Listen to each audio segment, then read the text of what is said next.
Bismillahirrahmanirrahim. Assalamualaikum warahmatullahi wabarakatuh. Al-Fatihah ila ruhi Sayyidina Habibina Syafi'ina Rasulillah Sayyidina Muhammad ibn Abdullah Sallallahu alaihi wa alihi wa sahbihi wa sahbihi wa duriyatih Anna Allah ya'la darajati bil jannah wa yanfa'una bi asrarihim wa anwarihim wa alumihim wa nafa'atihim wa barakatihim في الدين والدنيا والآخرة وجعلنا من حزبهم ويرزقنا محبتهم ويتوفنا على ملتهم ويحشرنا في زمرتهم بالعافية وسلامة لهم الفاتحة أعوذ بالله من الشيطان الرجيم بسم الله الرحمن الرحيم الحمد لله رب العالمين الرحمن الرحيم مالك يوم الدين إياك نعبد وإياك نستعين اهدنا الصراط المستقيم صراط الذين أنعمت عليهم غير المغضوب عليهم ولا الضالين آمين بسم الله الرحمن الرحيم نويت تعلما وتعليما وتذكرا وتذكيرا والنفعا والانتفاع والإفادة والاستفادة والحث على التمسك بكتاب الله وسنة رسول الله صلى الله عليه وسلم والدعاء إلى الهدى والدلالة على الخير ابتغاء مرضاته وقربه وثوابه وحسن الخاتمة مع اللطف والعافية وصلاح العاقبة. بسم الله الرحمن الرحيم الحمد لله رب العالمين والصلاة والسلام على أشرف الأنبياء والمرسلين سيدنا وحبيبنا وشفيعنا ومولانا محمد وعلى آله وصحبه أجمعين أما بعد. قال مصنف الكتاب رحمه الله ونفعنا به وبعلومه في الدارين اللهم افتح قلوبنا فتوح العارفين وبحكمتك وانصر علينا برحمتك يا أرحم الراحمين إلى أن قال. Melanjutkan yang lalu sudah kita bahas sifat sama dan basor. Terus lanjut kepada sifat kalam. Wa yajibu fi haqqihi ta'ala al-kalamu wa huwa sifatun qadimatun qaimatun bidzatihi ta'ala laisat biharfin wala sautin. Wajib pada zatnya Allah itu bersifat dengan sifat kalam. Wajib Allah berbicara. Wajib. Apa bicara itu? Bicara itu bagi Allah adalah sifat. Yang sifat itu qadimah. Qadimah itu tidak ada permulaannya. Artinya mulai kapan Allah itu bersifat bicara gitu. Enggak ada permulaannya. Ini akidah Ahlus Sunnah wal Jamaah. Emangnya ada yang lain, Bib? Ada. Bagi pendapat yang lain mengatakan Allah itu ngomongnya setelah adanya makhluk. Sebelum ada makhluk, diem. Lah kalau sebelum ada makhluk Tuhan ngomong masih apa katanya? Masa ngomong sendiri gitu. Dikira itu kalam disamakan dengan dialog. Kalam ini sifat individu, pribadinya bersifat berbicara, tidak berkaitan dengan berbicara pada orang lain, enggak. Maka dirinya sendiri punya sifat berbicara. Oh, Allah juga punya sifat berbicara. Tapi sebelum ada makhluk, Allah enggak berbicara. Jadi diem aja. Kita tidak meyakini demikian. Kenapa? Karena berbicara itu adalah sifat pada zatnya Allah yang qadimah, yang tidak berawal, yang mana dengan sifat tersebut Allah berbicara segala sesuatu yang ada di dalam ilmunya. Qaimatun bidzati ta'ala, yang sifat itu nyata-nyata ada berdiri pada zatnya Allah subhanahu wa ta'ala. Jadi sifat ini lain zatnya Allah gitu loh. Jadi sifat dan zat itu dua perkara kalau mau disebutkan. Tapi bagi Allah keduanya ini bukan perkara lain, hingga tidak tarkib dan tidak ta'addud, tidak tersusun dan bukan bertumpuk-tumpuk sebagaimana keadaan kita. Kalamnya Allah bagaimana? Kalamnya Allah laisat biharfin wala sautin. Kalamnya Allah itu tidak dengan suara dan tidak dengan huruf. Allah berbicara tidak dengan huruf dan tidak dengan suara. Kalau bicara pakai huruf jadinya apa? Nulis.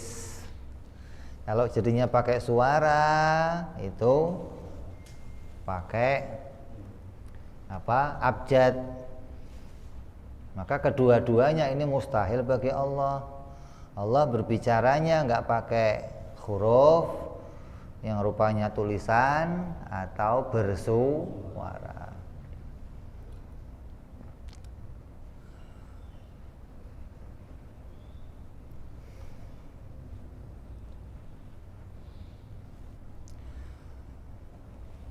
Emangnya ada omongan yang nggak pakai huruf, nggak pakai suara?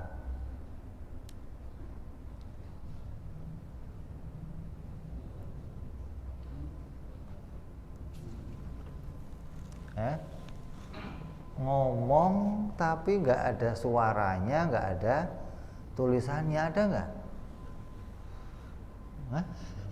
Omongan tapi nggak ada tulisannya, nggak ada suaranya, disebut sebagai omongan.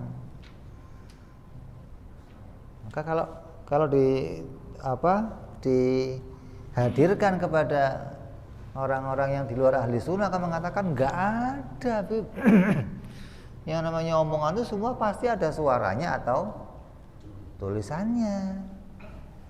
Nanti mau ngomong pakai apa aja lah mesti ada suara, mesti ada tulisan.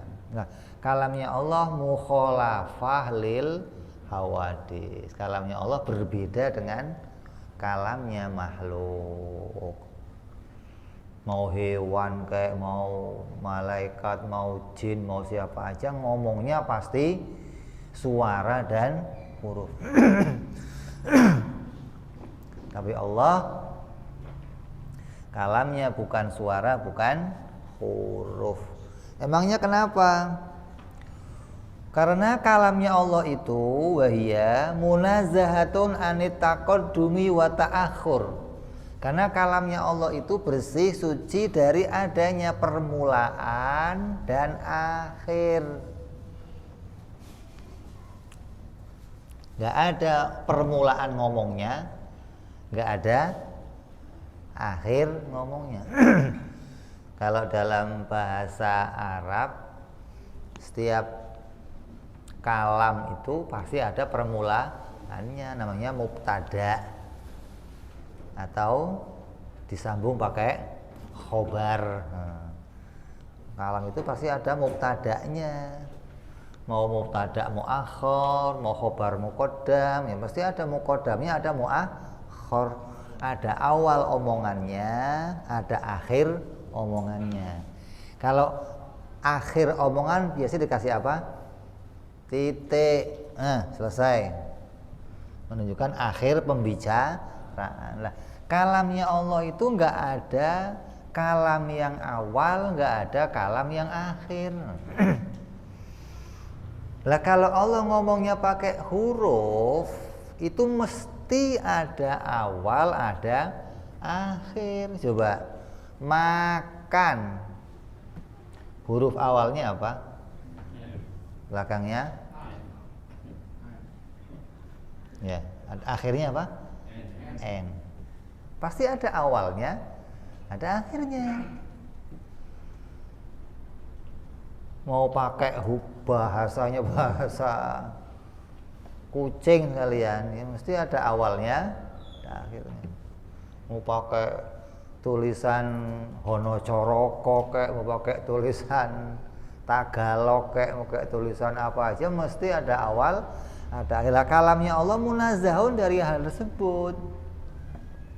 Allah itu nggak ada awal, nggak ada akhir dalam omongannya. Kenapa? Kalau ada awal, ada akhirnya berarti kalamnya Allah mengalami perubahan, mengalami pergantian. Saya kalau sudah ngomong makan, setelah makan selesai saya omongkan, saya akan ganti kalimat yang lain. Nanti kalimat yang lain ada awalnya lagi, ada akhirnya. Selesai ganti lagi kalimat yang lain. Berarti kalamnya Allah berganti-ganti, terus selalu baru. Ngomong lagi, ngomong lagi, ngomong lagi. Itu kalam yang baru. Lah, mustahil Allah kalamnya baru. Terus munazahatun anit taqaddum wa ta'akhur, wa munazahatun anil i'rab wal bina. Dan Allah itu kalamnya suci dari i'rab wal bina. I'rab itu apa? Taghyirul awakhiril kalimi. Yang namanya i'rab itu perubahan akhirnya kalimat. Kalau dalam bahasa Arab ngomong itu ada Allahu, ada wallahi, ada berubah kan? Kadang disebut Qul huwallahu ahad, wallahi. Ada kadang disebut hi, disebut hu, kadang disebut ha. Berarti akhirnya kadang mengalami perubahan harokat. Yadribu, kadang yadriba, kadang yadrib. Ini berarti akhirnya itu mengalami perubahan. Atau bina. Bina itu susunan bangunan kalimatnya berubah. Kayak apa? Makan itu pokok asalnya ditambah jadi makanan. Atau makanlah. Jangan makan. Makan saja. Ini asal pokoknya makan. Tapi ketika ditambah kalimat yang lain jadi, lah Allah mustahil ngomongnya begitu. Yang Allah kalam mengalami perubahan.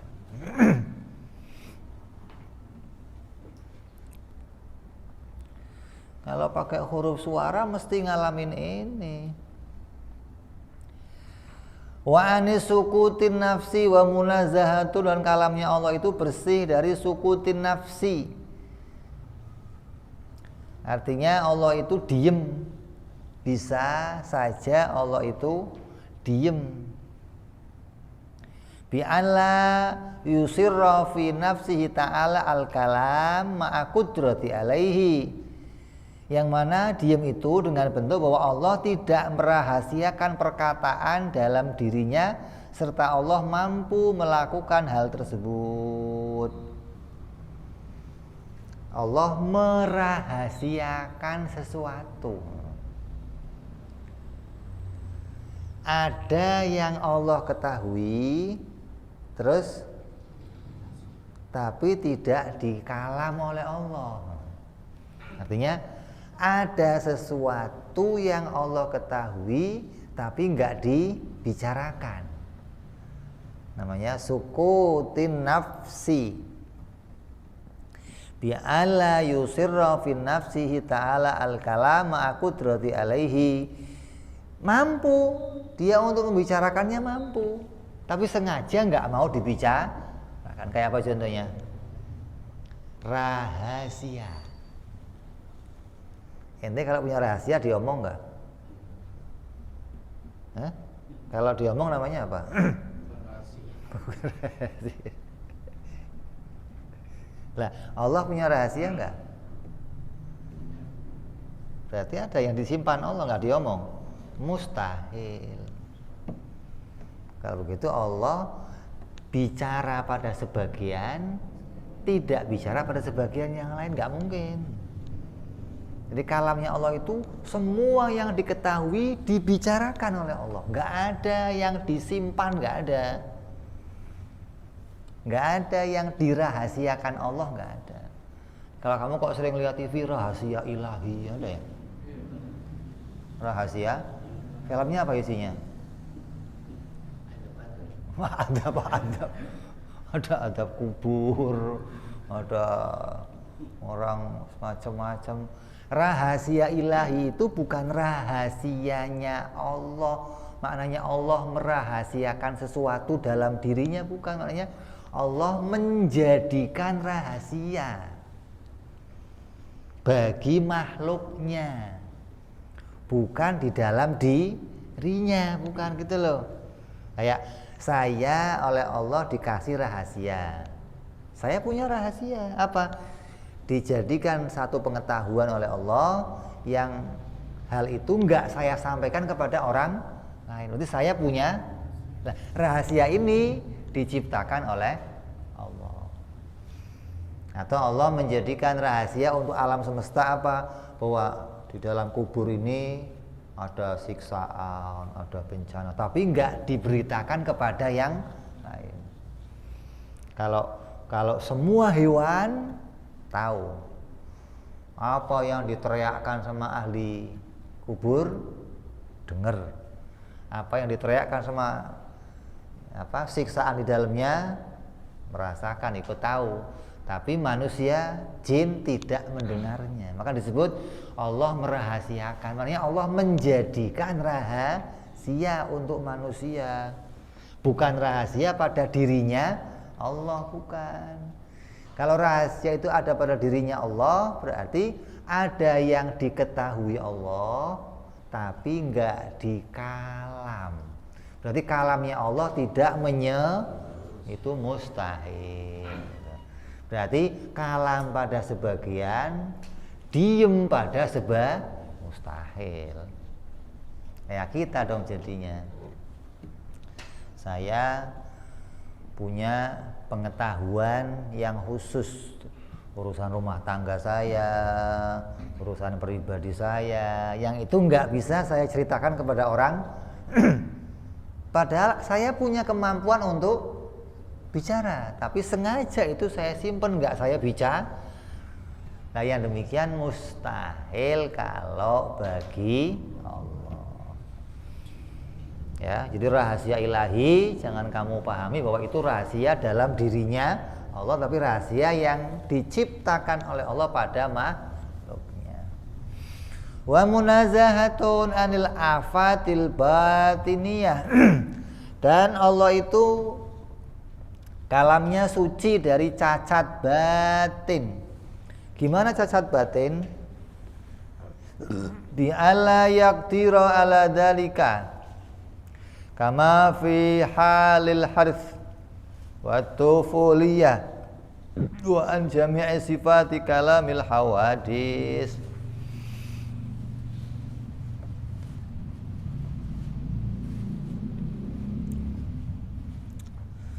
Seperti Cacat batin itu seperti bisu, nggak mampu berbicara. Kalau rahasia kan bisa berbicara, tapi sengaja nggak mau, namanya rahasia. Kalau punya pengetahuan tapi nggak bisa dibicarakan, namanya cacat. Beda nih, saya tahu sesuatu tapi nggak bisa saya ungkapkan karena nggak punya kemampuan, namanya cacat. Kalau nggak bisa saya ungkapkan karena satu hal padahal saya bisa, berarti dirahasiakan. Beda nih. Jadi kalau nggak punya kemampuan, namanya cacat batiniyah. Allah tahu tapi nggak bisa, nggak mampu mengungkapkannya, nggak mampu menginformasikan kepada yang lain, maka itu cacat. Kama fi halatil harith, sebagaimana keadaannya Allah itu bisu, atau seperti tufuliyah, seperti kanak-kanak. Apa kanak-kanak? Pelo, cadel apa sih? Anak-anak kalau ngomong kan nggak fasih. Hah? Ya. Kenapa sebabnya? Ya anak-anak lidahnya kurang panjang kali maksudnya. Atau karena sebab kalau ngomong apa namanya, mobil apa, obeng, nah, obeng, orang bilang obeng apaan, obeng, mbak obeng, obeng, mobil maksud, itu berarti apa, cedera karena alam mustahil, Allah kalamnya demikian. Dan jami'i sifatil kalamil hawadis, dan Allah maha suci dari semua bentuk kalamnya makhluk. Jadi kalau kamu kok nemu kalamnya makhluk yang kayak apa saja, maka kalamnya Allah mustahil demikian. Berarti Allah itu mustahil ngomongnya pakai bahasa Arab gitu, nggak pakai suara, nggak pakai huruf, itu berarti bukan bahasa Arab, bukan bahasa Cina, bukan bahasa burung, bukan bahasa jin, bukan Allah mah bisa ngomong pakai bahasa burung. Allah ngomong pakai bahasa burung bagaimana? Wong pakai bahasa Arab aja mustahil, ngomongnya Allah kok pakai bahasa burung. Kalau Allah menjadikan kalam, ya beda lagi nih. Allah mampu menciptakan kalam pada makhluknya. Dengan bahasa apa? Ya miliaran bahasa Allah sanggup ciptakan pada makhluknya, bukan pada dirinya. Gitu dong. Kalau pada dirinya Allah nggak butuh bahasa. Kalau makhluk butuh bahasa. Maka dengan bahasa itu makhluk memahami kalam yang satu dengan yang lain. Nah, Allah menciptakan tuh ada bahasa burung, bahasa kucing, bahasa bebek, bahasanya masing-masing punya bahasa. Manusia aja bahasa macam, ada bahasa Arab, bahasa Inggris, bahasa Perancis, bahasa Cina, bahasa Jawa. Jawa aja berapa bahasa? Bahasa Tegal, bahasa Jawa keok, Jawa koek, Jawa apa lagi? Jadi jangan terus, Allah mau ngomongnya pakai bahasa burung, semua bahasa Allah bisa. Rusak. Ini kalamnya Allah bukan huruf, bukan suara, bukan bahasa. Wa sifatun wahidatun la ta'adduda fiha lakin lau aksamun i'tibariyah. Jadi kalamnya Allah itu gimana? Ya kalam yang esa. Esa gimana? Kalam yang esa itu yang bagaimana? Kalam yang esa itu kalam yang nggak tersusun-susun, nggak berulang-ulang.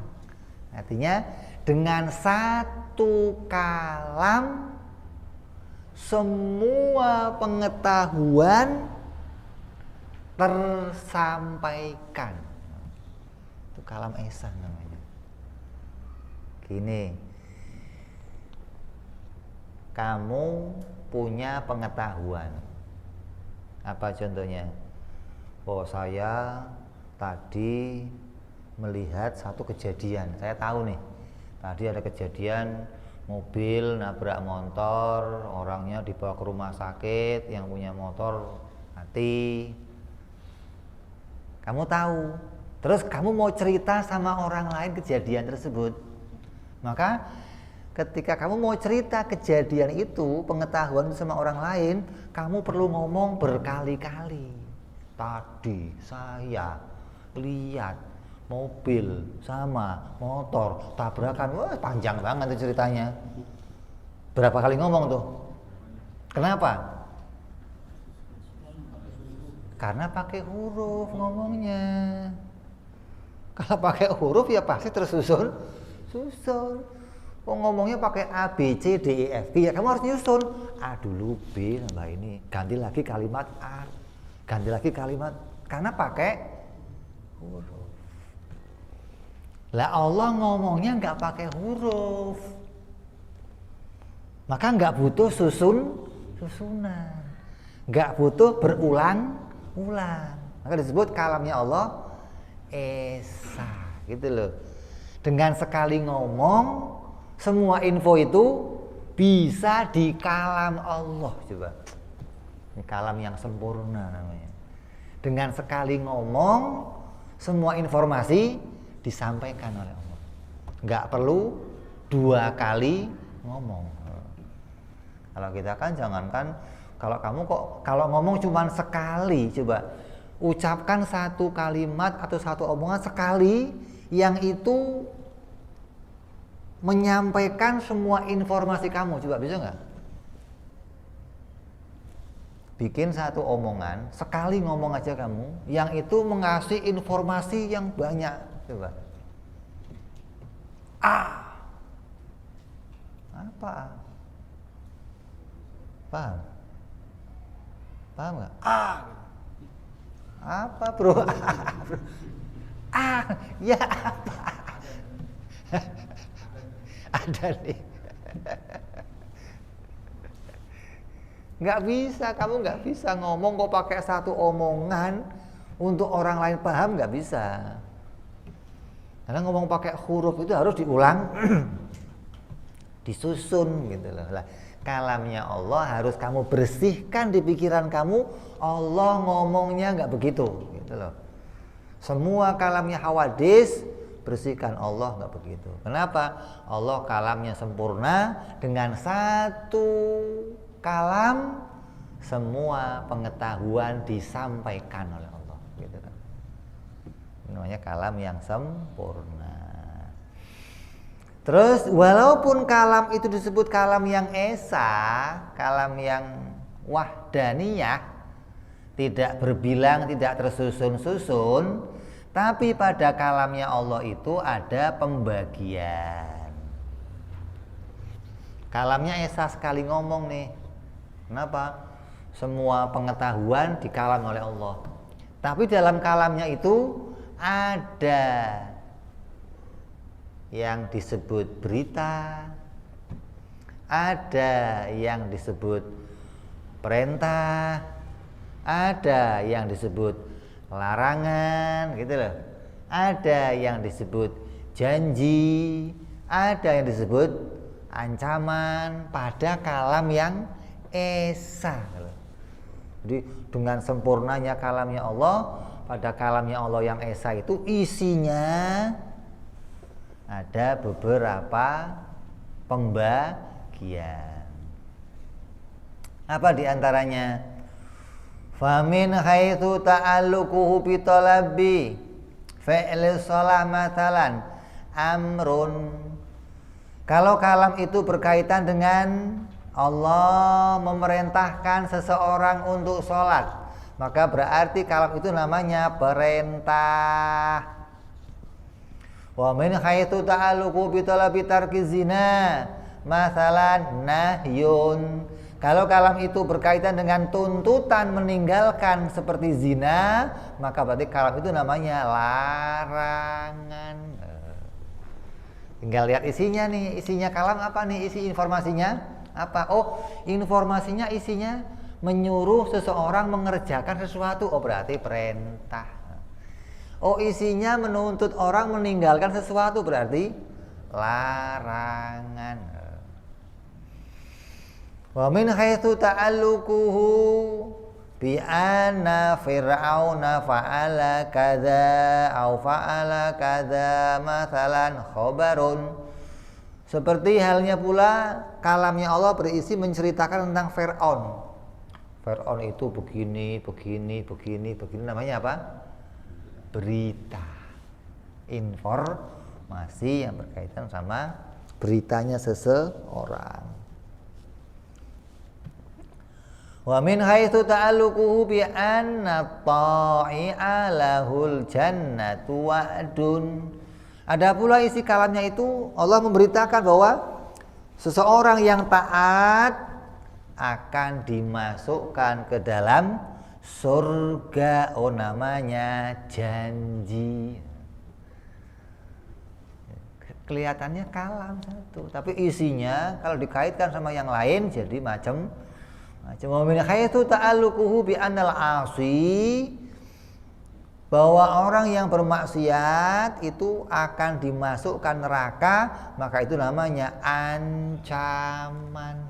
Allah mengancam, awas yang ngelakuin ini saya masukin neraka. Oh, berarti Allah mengancam seseorang.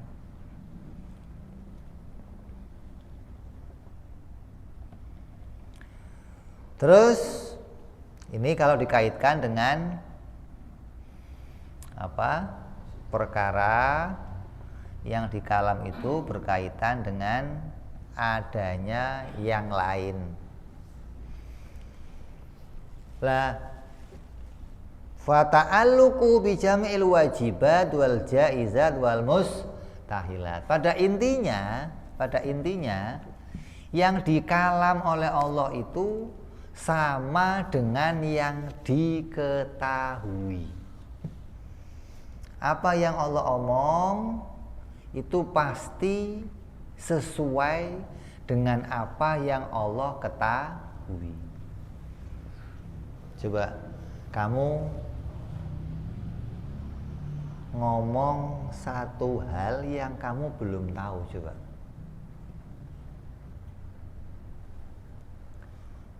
Omongin satu hal yang kamu belum tahu, bisa? Bisa nggak?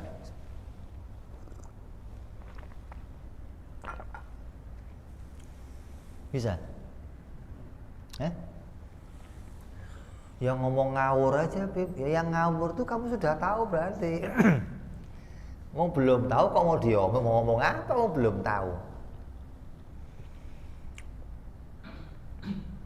Jadi yang bisa diomong itu semua yang ada di ilmu. Kalau itu sudah masuk ilmu kamu, maka bisa kamu.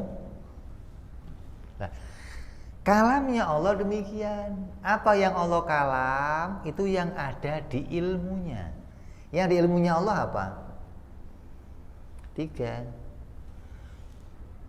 Semua perkara yang wajib, semua perkara yang mustahil, dan semua perkara yang jaiz. 3 ini diketahui oleh Allah secara jelas. Maka yang dikalam oleh Allah pun ya 3 ini. Yang wajib dikalam, yang mustahil dikalam, yang jaiz dikalam. Kal ilmi itu sebagaimana sifat ilmu. Lakin ta'alluqul ilmi ta'alluqul inkishaf. Bedanya apa sih antara ta'alluqnya kalam dengan ta'alluqnya ilmu? Oh, bedanya ini secara gampang nih. Kalau ilmu kerjanya mendeteksi.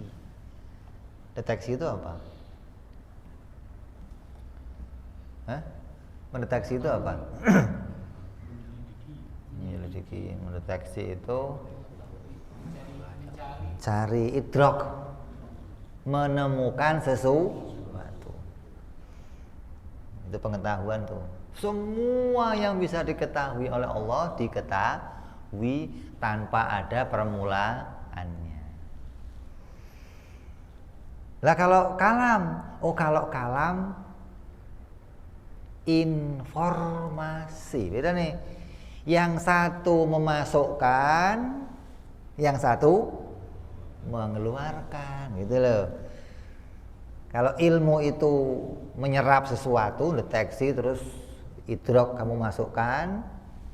Kalau kalam menyampaikan sesuatu. Harus sama, yang diterima dan yang keluar harus. Masa ada masuknya A keluarnya B ada. Oh, itu ilmu Paul. Ya, gimana sih? Nggak cocok namanya. Yang masuk A kok keluarnya B ada.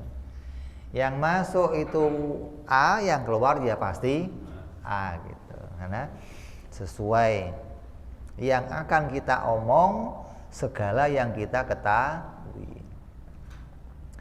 Kal ilmi lakin ta'alluqul ilmi ta'alluqul inkisah wa ta'alluq kalam ta'alluqul dilalah. Bedanya apa? Kalau ta'alluqnya ilmu itu inkisaf atau idrok.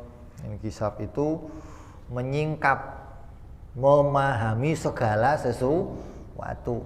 Kalau kalam menyampaikan, menunjukkan segala sesuatu. Wa ta'alluqu binisbati li ghairi amri wa nahyi tanziziyun qadimun. Wa ta'alluquhu, dan ta'alluqnya kalam kalau mau dikaitkan selain perintah dan larangan, maka kalamnya Allah itu semua tanzizil qadim, nggak ada permulaannya. Allah berbicara tentang segala yang di ilmunya, mau itu perintah kayak, mau itu larangan kayak, mau itu janji, ancaman, yang wajib kayak, yang mustahil kayak, yang jaiz kayak, Allah kalam gak ada permulaannya. Semua dikalam oleh Allah pada tanzizil qadim. Artinya Allah nyata berbicara tentang segala sesuatu, gak ada permulaannya. Ini akidah Ahlussunnah nih, bedanya nih. Jangan sampai kamu pahami seperti akidah yang lain. Akidah yang lain, Allah mah sebelum ada makhluk diem, setelah ada makhluk baru Allah berbicara. Kita enggak. Allah berbicara tentang segala sesuatu, tidak ada permulaannya. Kalau mau dikaitkan perintah dan larangan, maka ada yang menyebutkan, oh perintah larangan keluar, dia masuk kelompoknya nanti suluhil qadim, kepantasan bagi Allah untuk berbicara. Bukan nyata Allah memerintahkan, gitu loh. Pantas Allah memerintahkan kepada makhluknya. Kok pantas, kenapa? Karena ada makhluk yang mau diciptakan. Allah menjadikan kalam yang rupanya perintah, dan itu disebut kalam yang pantas diberlakukan. Kenapa? Karena ada makhluk yang akan diciptakan oleh Allah. Kalau mau dikaitkan sama perintah dan larangan. Kalau mau dikaitkan pada itu sebuah kalam, maka ya nggak ada suluhil qadim, adanya tanzizil qadim. Wa amma binisbati lahuma fa in lam yustarat fihima wujudul ma'mur wa nahyi fakadzalika. Tuh. Adapun dengan menghubungkannya kepada yang diperintah, perintah dan larangan, apabila tidak dipersyaratkan ada perintah dan larangan itu berkaitan sama yang diperintah dan yang dilarang, maka tetap ta'alluqnya juga tanzizil qadim, gitu loh. Gini contohnya. Saya ngomong atau saya bawa tulisan dilarang merokok. Tulisannya saya bawa. Begitu sampai perapatan di lampu merah, kamu yang naik motor lain lihat kamu lagi ngerokok. Kira-kira kamu yang lagi ngerokok ngelihat tulisan dilarang merokok yang saya bawa, kira-kira kamu buang nggak? Kenapa? Apa? Kan dilarang merokok itu tulisannya. Kenapa itu nggak dibuang rokoknya? Karena belum diberlakukan, gitu. Baru kalam. Nah, kalau kalam yang dimaksud ini begitu, yang nggak berkaitan sama pemberlakuan, maka kalam yang isinya perintah dan larangan pun itu qadim, gitu. Tanzizil qadim. Jadi Allah tetap bicara masalah dilarang zina, disuruh sholat, dilarang minum arak, disuruh haji, itu semuanya tanzizil qadim, gitu loh.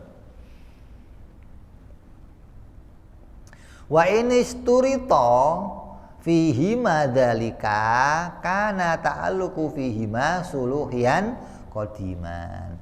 Kalau perintah dan larangan itu disyaratkan adanya yang diperintah dan yang dilarang, berarti masuk kelompoknya, kelompok yang kedua. Ulama mengatakan itu masuk ta'alluq kalam yang namanya suluhil qadim. Kepantasan bagi Allah memerintahkan sesuatu, kepantasan bagi Allah melarang sesuatu. Kenapa? Karena ada hamba yang akan diperintah dan ada hamba yang akan dilarang. Kayak kamu bikin tulisan dilarang merokok. Kenapa? Karena akan kamu tempatkan. Ada orang yang bisa dilarang atau ada orang yang bisa diperintah. Nah, ini kamu tempatkan di mana? Oh, nanti saya mau tempatkan di tengah laut nih. Gimana? Waras loh. Dilarang merokok, tempatnya di tengah. Lah yang mau ke tengah laut siapa? Nggak pantas kalau begitu. Kenapa? Nggak ada yang akan,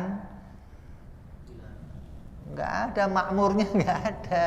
Atau manhinya nggak ada, yang akan dilarang nggak ada. Lu mau ngelarang ikan pari di situ merokok, gimana sih? Kecuali, oh ini larangan mau saya tempel di mana? Pom bensin. Oh ya. Mau saya tempel di mana? Rumah sakit. Oh iya. Makanya kan kawan-kawan sering kalau kayak pom bensin sini nggak boleh ngerokok ya. Kayak pom bensin kurang ajar.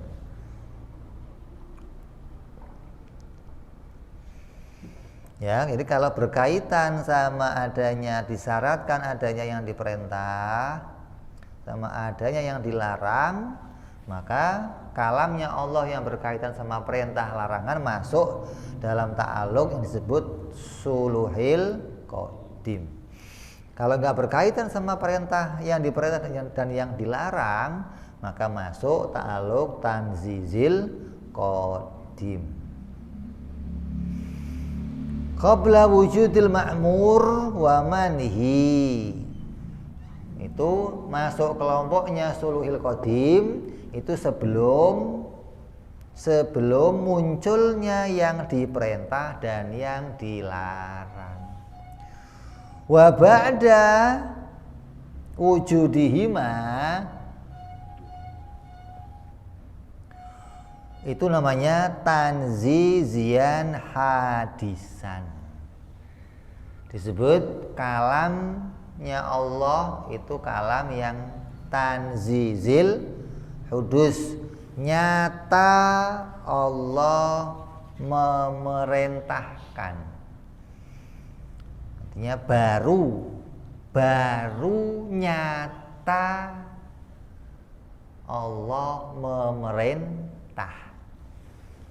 Kalau sebelum munculnya yang diperintah itu namanya pantas diperintah. Setelah muncul yang diperintah namanya baru nyata diberlakukan perintah tersebut. Kayak contohnya begini.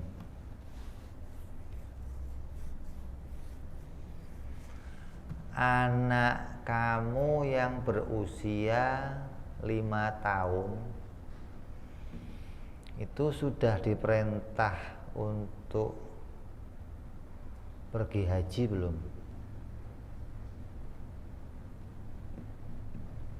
Ya? Sudah diperintah pergi haji belum? Belum. Nah, perintahnya pergi haji udah ada belum? Udah ada. Tapi anak kamu? Kenapa? Belum waktu. Nah, perintah yang sudah ada bagi anak kamu namanya apa?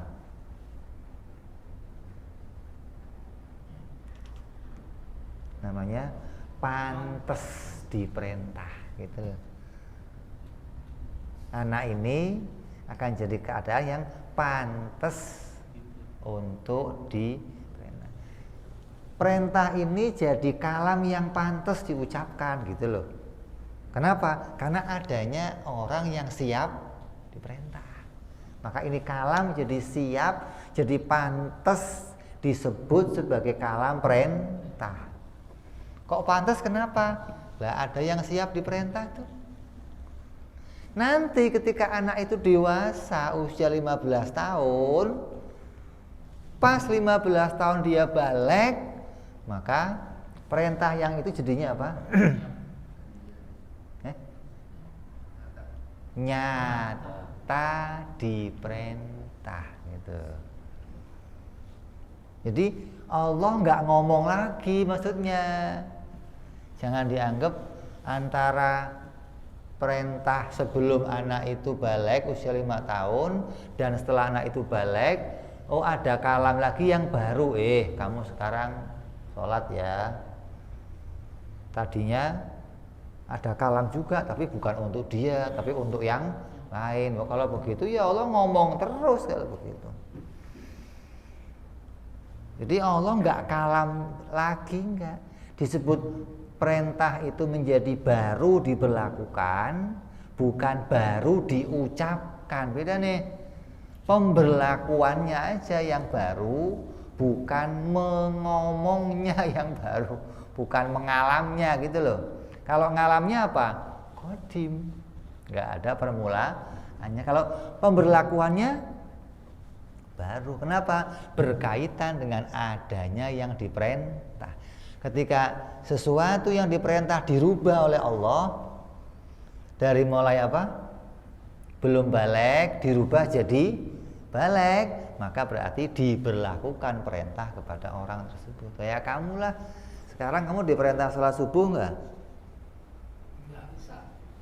Ya? Karena sholat bisa. Nah, sholat subuh ada nggak perintahnya? Berarti nggak ada perintah sholat subuh sekarang. Adanya perintah apa? Perintah sholat sehari berapa kali?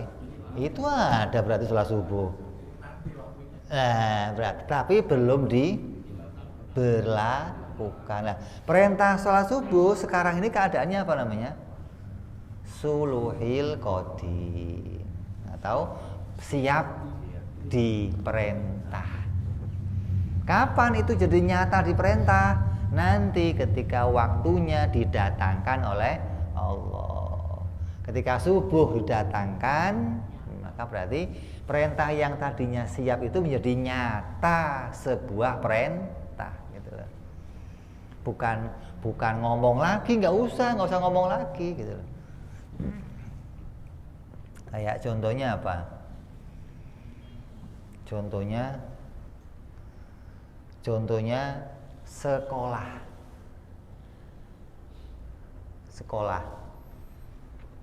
Di sekolah itu ada peraturan nggak? Ada. Kapan guru itu bikin peraturan? Setelah ada muridnya? Apa sebelum ada muridnya?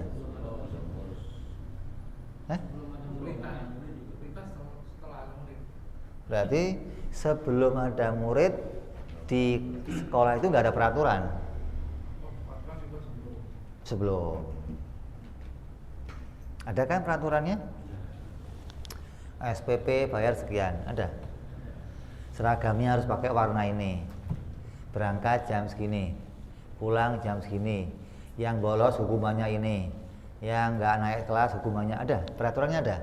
Bikinnya kapan? Belum. Ngapain dibikin? Mau nggak ada orangnya. Namanya apa ini? Kepantasan. Ya kan? Pantas aja dijadikan sebuah Kenapa? Karena akan ada anak yang masuk di sekolah ini, gitu loh. Kalau peraturan ini ditulis di kandang burung gimana? Nggak pantas gitu loh. Kucing harus pintas. Kan begitu. Jadi ini pantas disebut sebagai perintah. Kenapa? Karena akan ada anak yang masuk di sekolah tersebut. Kapan berlakunya?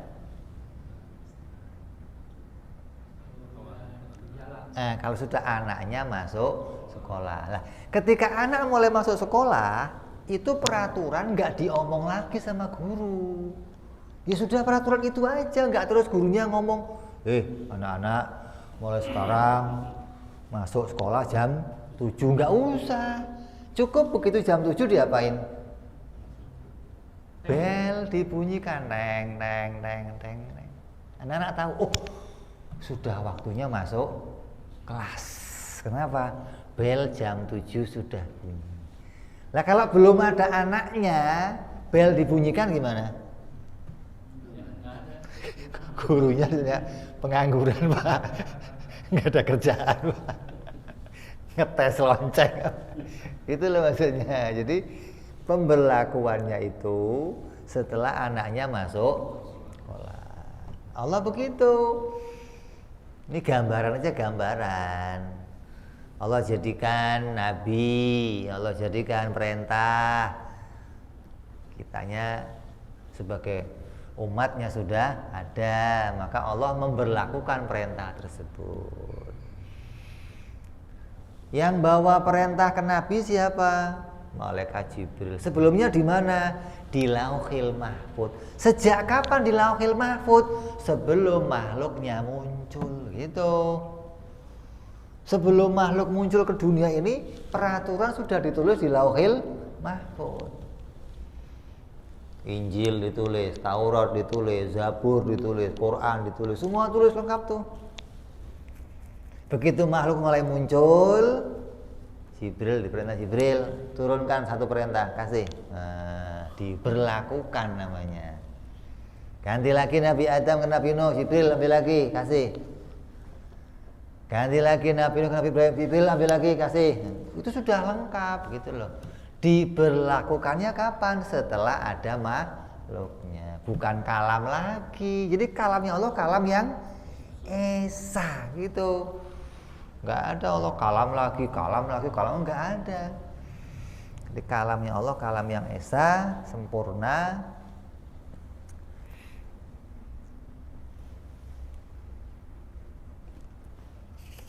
Terus nyambung ya. Jadi kalam ada berapa ta'aluknya? Ada 3. Sulu tanzizil qadim, terus suluhil qadim, terus tanzizil hadis. Tanzizil hadis mana? Ya yang nyata diberlakukan. Suluhil qadim yang mana? Yang siap diberlakukan. Terus tanzizil qadim, sulul qadim, tanzizil hadis mana? Yang nyata diberlakukan. Kalau tanzizil qadim yang nyata diucapkan, yang nyata dikalam oleh Allah.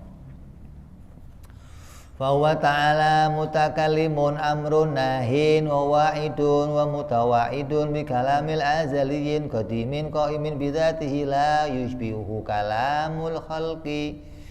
Maka Allah adalah zat yang berkata-kata, yang berbicara. Apa bicaranya? Dengan perintah, larangan, menjanjikan, mengancam. Dengan kalam yang azali, yang tidak berawal, yang kalam itu berdiri pada zatnya Allah subhanahu wa ta'ala, yang tidak serupa dengan kalamnya makhluk.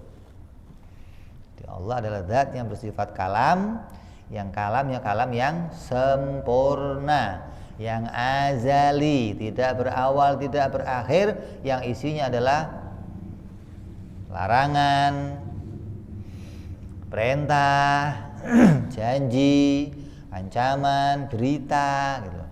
Ini kalau mau disimpulkan jadi apa ini? Isinya Al-Qur'an.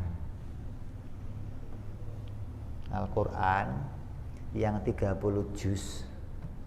Kalau kamu baca itu berisi petunjuk dari Allah. Ya. Petunjuk yang paling minim yang kamu harus dapati dari kalam Al-Quran apa? 3.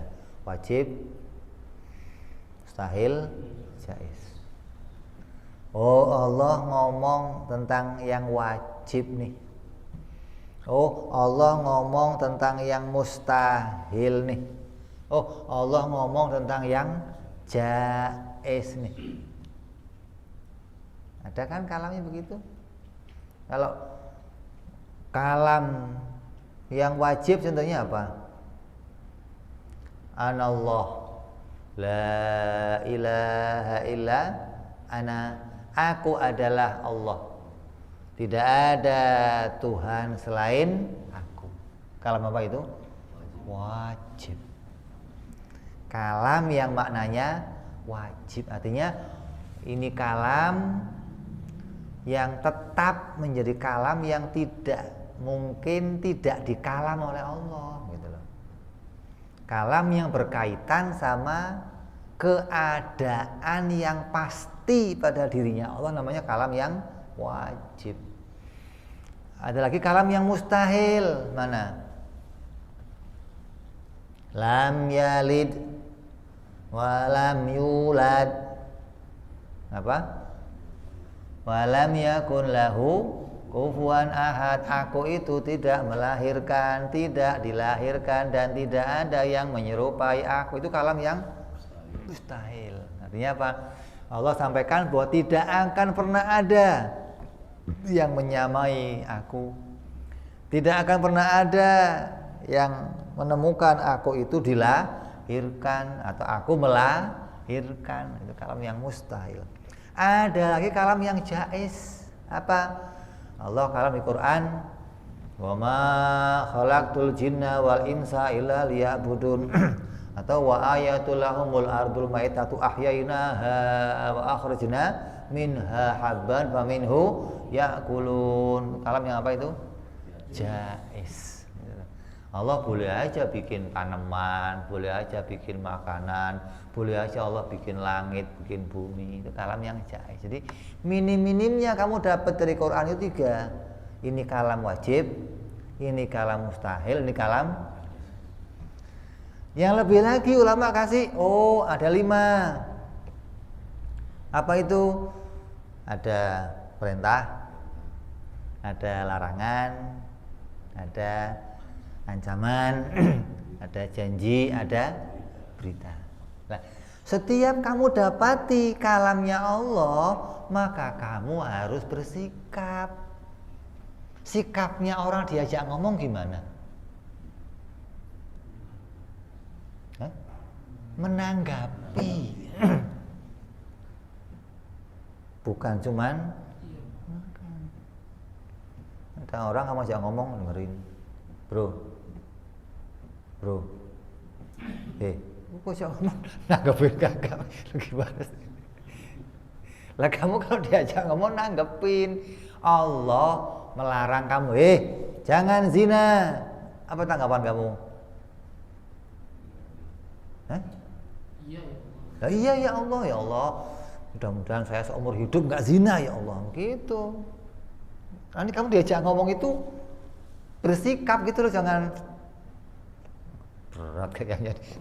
Waduh gimana sih lo diajak ngomong kok berat. Diperintah sholat, Puasa, sami'na ya Allah, wa ata'na. Saya datangi perintahmu ya Allah, saya taat ya Allah perintahmu ya Allah. Ketika kamu dapati ada baca Quran isinya, siapa yang mengerjakan sholat akan saya masukkan surga. Ya Allah, jadikan saya orang begini ya Allah. Nah, begitu mestinya. Mudah-mudahan saya menjadi bagian orang-orang dimasukin. Ketika kok diancam aku akan masukkan neraka orang-orang, ya Allah, jauhkan saya dari yang begini ya Allah. Maka di Quran ada kalimat begini. Apabila dibacakan ayat-ayatnya Allah, maka bergetar takut hatinya orang mukmin. Ayat apa itu? Ayat ancaman gitu. Orang mukmin ketika dibacakan ayat ancaman, hatinya bergetar dan takut. Nah, kalau kamu kok dibacakan ayat ancaman, jais. Wah, ini yang bahaya ini. Kamu nggak bersikap dengan benar. Kayak gambarannya ginilah gambarannya. Bapak kamu bawa ini bambu atau apa? Rotan. Sini. Mau dipukul kamu. Nggak berasa, Pak. Kok begitu kamu diapain kira-kira? Bolak-balik mukulnya. Bukan, mukulnya bolak-balik, maka ngeledek kamunya masalahnya. Kok bapak kamu nggak pukul? Ampun Pak, jangan Pak.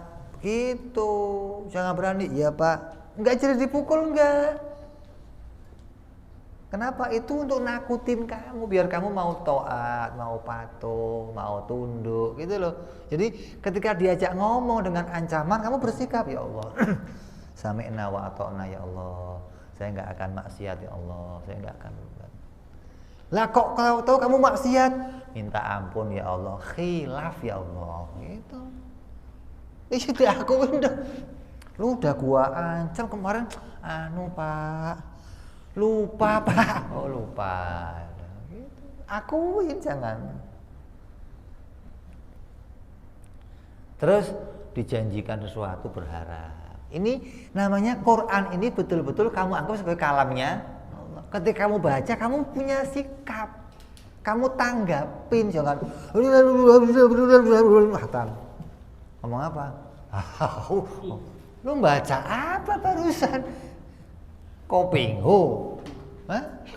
Baca Quran kok begitu?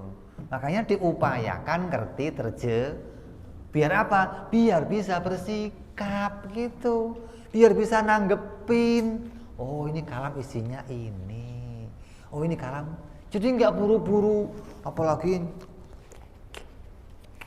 tuh kurang 2 halaman, lama amat sih, ya, kapan bacanya?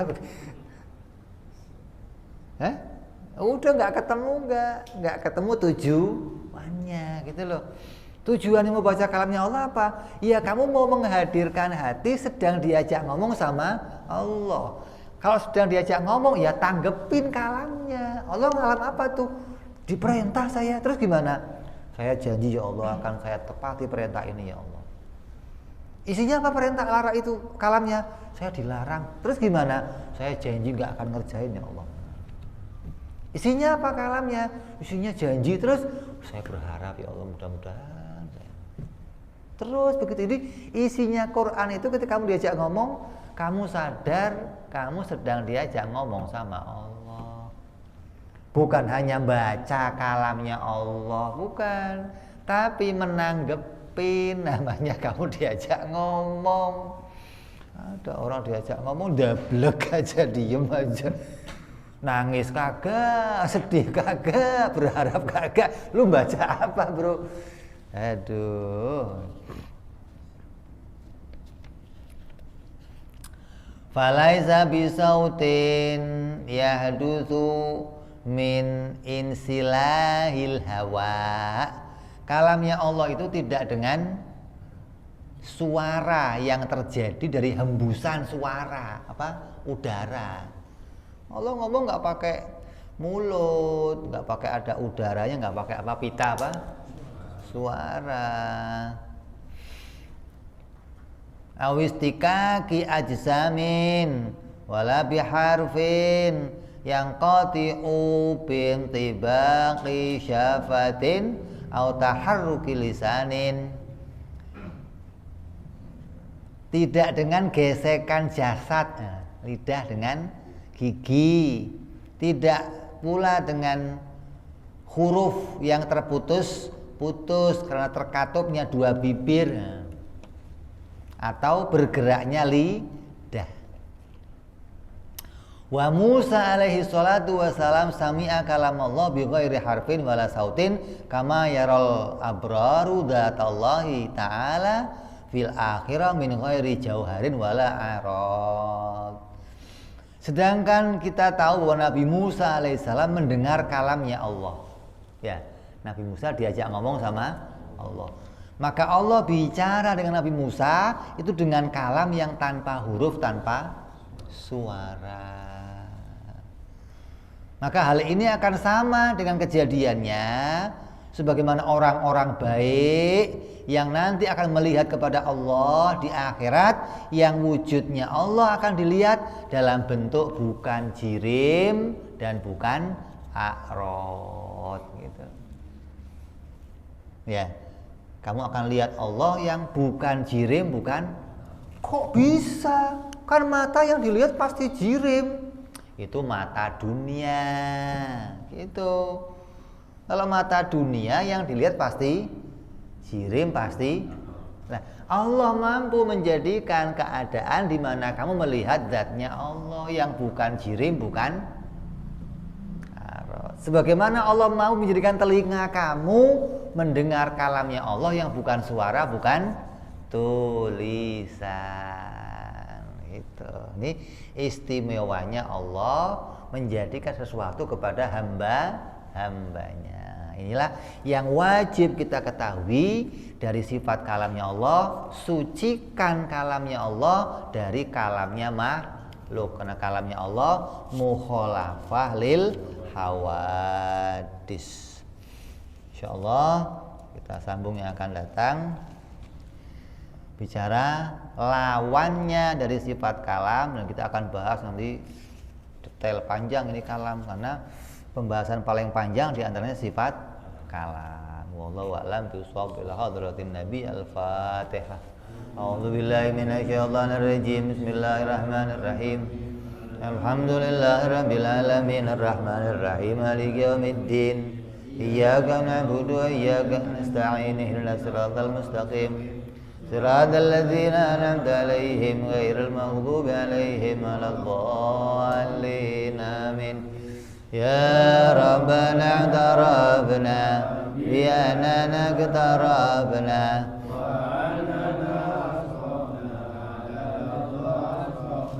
fatub 'alaina taubah taghsil kulli haubah wastur lana aurati wa amin rawati waghfir li walidina rabbi wa mauludina wal ali wal ihwani wa sairil hillani wa kulli dhi mahabbah jiratin aw suhbah wal muslimina ajma'ina rabbi isma' fadlan wa judan manna la biktisabi minna bil mustafa rasuli bi kulli suli salla wa sallam rabbi alaihi andal habbi wa alihi wa sahbihi dada tansi suhbi walhamdulillahi fil badi wa danahi Subhana rabbika rabbil izzati amma yasifun.